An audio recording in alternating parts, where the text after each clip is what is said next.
Hello viewers, welcome to my channel. বন্ধুরা, আজকে আবার হাজির হলাম। বাংলাদেশ পুলিশের ক্যাডেট সাব ইন্সপেক্টরে নিরস্ত্র পদে নিয়োগ বিজ্ঞপ্তি প্রকাশ করেছে। এই বিষয় নিয়ে আপনাদের সাথে আলোচনা করব। এখানে অনলাইনে আবেদনের সময়সীমা 5 অক্টোবর 2024 থেকে 10টা ঘটিকা হতে 20 অক্টোবর 24 ঘটিকা পর্যন্ত।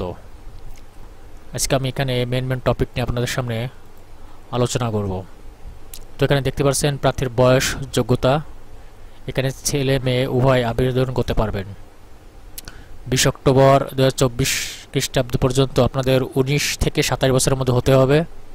আর মুক্তিযোদ্ধার সন্তানদের ক্ষেত্রে বয়স 32 বছর।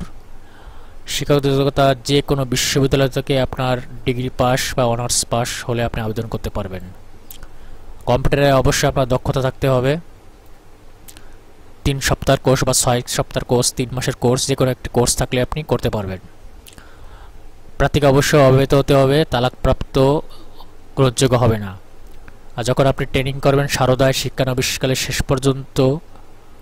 শিক্ষানবিশকাল শেষ না হওয়া পর্যন্ত আপনার অবশ্যই অবহিত থাকতে হবে। আপনি ট্রেনিং করে আর অবস্থা আপনি বিবাহ করলে আপনি আর চাকরি বাতিল হবে। প্রার্থী শারীরিক মাপ উচ্চতা ছেলেদের ক্ষেত্রে অবশ্যই পাসপোর্ট 6 ইঞ্চি, মেয়েদের ক্ষেত্রে পাসপোর্ট 4 ইঞ্চি। বুকের মাপ স্বাভাবিক অবস্থায় 32 ইঞ্চি আর সম্প্রসারিত অবস্থায় 34 ইঞ্চি, মেয়েদের ক্ষেত্রে প্রযোজ্য নয়। ওজন, বয়স, উচ্চতার সাথে ওজন অনুযায়ী পরিমাপে হতে হবে। অর্থাৎ এই নিয়ে আমার একটা ভিডিও আছে, আপনারা অবশ্যই দেখে আসবেন আমার চ্যানেল থেকে। আমি ডিসক্রিপশনে দেবো একটা আদর্শ ওজন উচ্চতা অনুযায়ী ওজন কীরম হবে বা কীরূপ হবে। তো এখানে প্রথম ধাপে আপনার শারীরিক মাপ কাগজপত্র যাচাইকরণ হবে।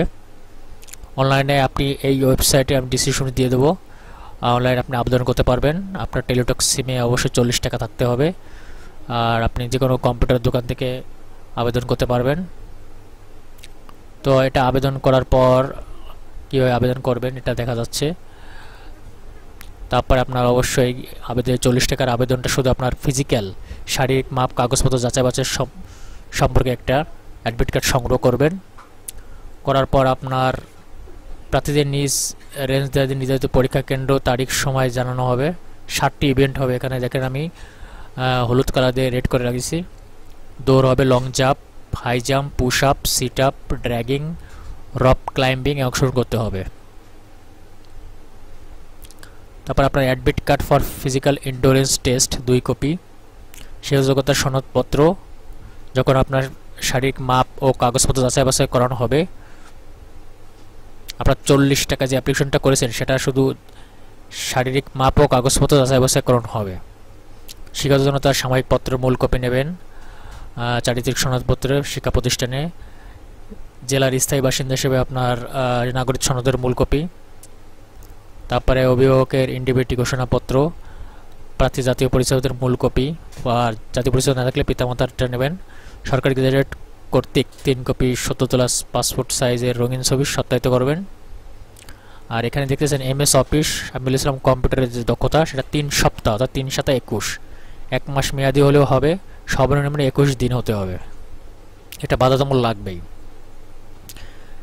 তারপরে এটা নিয়ে অবশ্যই যাবেন। এটা যাওয়ার পর আপনার যে উপযুক্ত ফিট হন, তারপর আপনার একটা SMS দেবে। SMS পাওয়ার পর তারপরে আপনি লিখিত ও কম্পিউটার দক্ষতায় অংশগ্রহণ করতে হবে। এক্ষেত্রে আপনার আবার টেলিটকের মাধ্যমে এই ওয়েবসাইটে যে ঢুকে আপনাকে SMS করবে মোবাইলে যে আপনি